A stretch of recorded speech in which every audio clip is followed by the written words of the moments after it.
Hey guys, in today's video I'm going to show you how to create two types of casings. A casing is basically a channel created in the fabric for a piece of elastic or ribbon to slide through.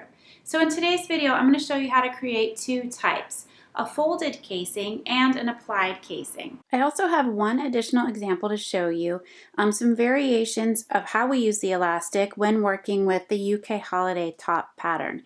So we have this available for both the 18-inch AG size and the 14.5-inch welly wisher size. So I'm going to show you a few different variations using the different placement of elastic. All right, let's get started.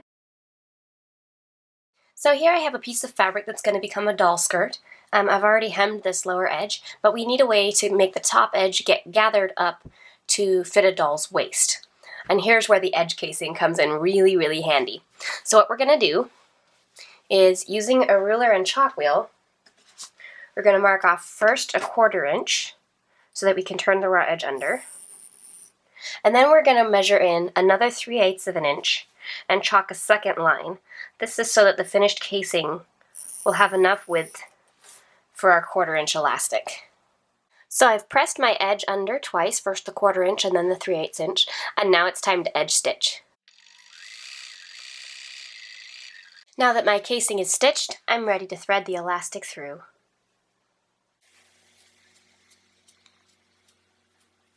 And there you have it, a finished edge casing. Making an applied casing is even easier. All you need is your piece of fabric and then a casing to stitch down over top. You can either use prepared bias tape, or in my case I'm using self fabric and I've pressed down both raw edges. So all you have to do is position the casing where you want it and stitch along both edges.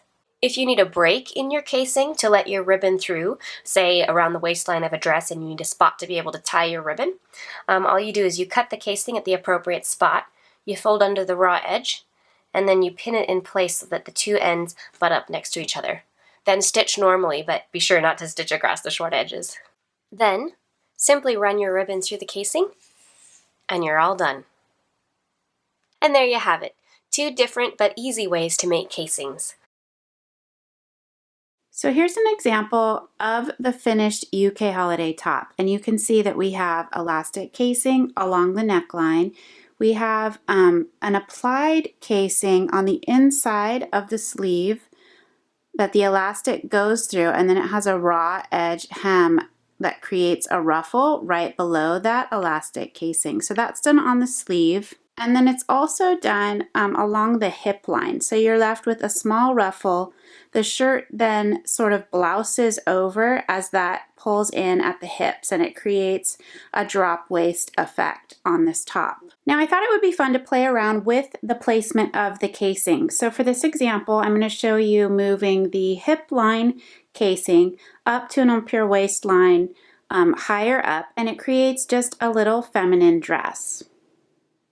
This is really easy to do. All that we need to do is look at the placement of the casing, look at the pattern pieces, and determine how far down from the underarm would we want that new casing to fit. So I have the doll in front of me, and I'm just going to measure down from her underarm.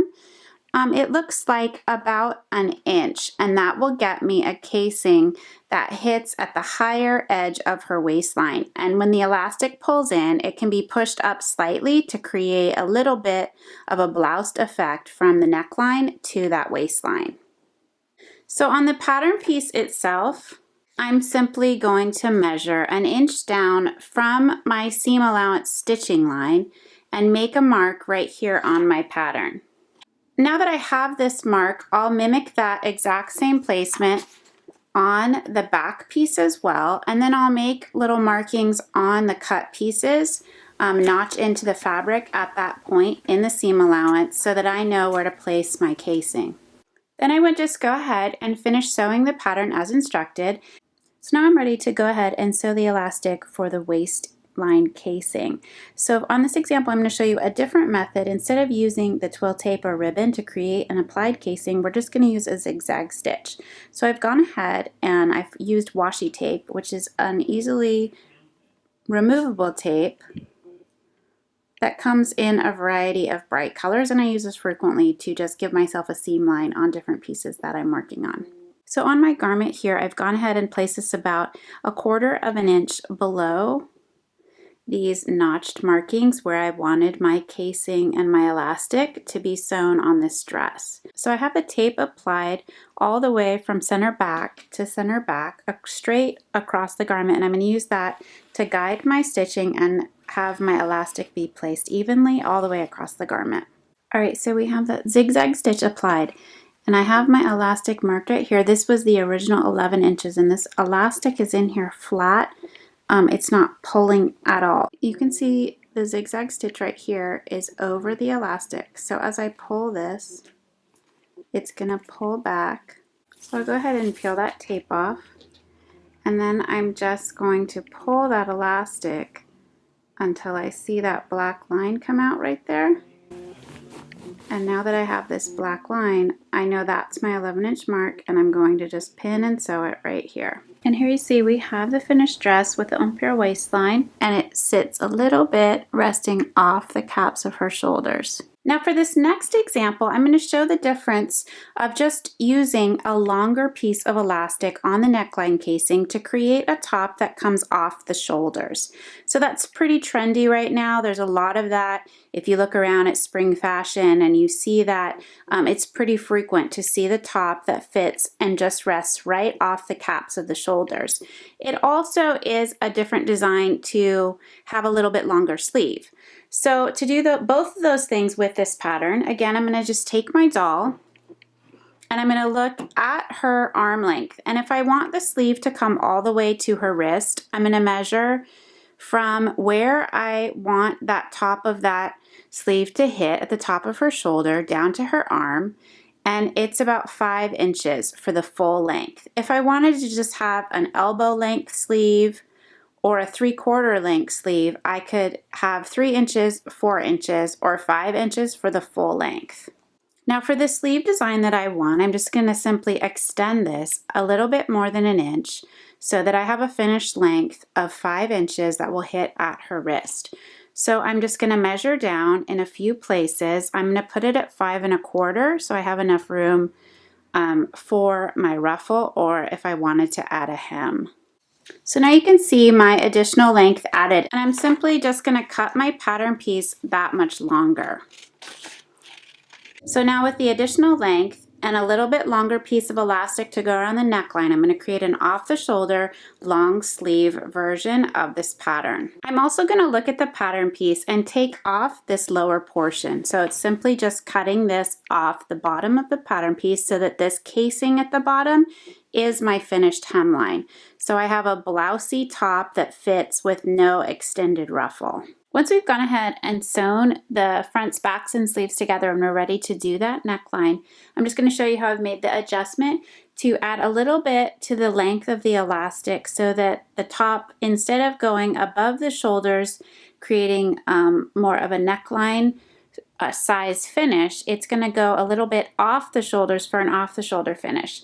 So the current measurement in the pattern for the first finish length is 11 1/4 inches. So I have that marked here, and I'm just going to take this and I'm going to wrap this around the doll, around her shoulders, and just get a general idea for how much longer that would need to be, not stretched or pulled. So right here is that marking. That would be 11 1/4 inches, not pulled at all. Now we can have a little bit of stretch in it, but we're going to want the top to rest comfortably off her shoulder without snapping back up all the time. So it looks like we're going to need to add about this much right here. So I'm just going to measure that difference. It is just about 3 inches longer. So we're going to add 3 inches and cut this piece of elastic at 14 inches. And again, this is the same UK holiday top pattern, just sewn with the elastic casings in a little bit different placement and a little bit longer piece of elastic around the shoulders. All right, so there you have it. We've created 2 types of casings, perfect for elastic or ribbon to slide through. Now, if you've created casings for your projects, come on over to the Facebook group and share those with us. We'd love to see them.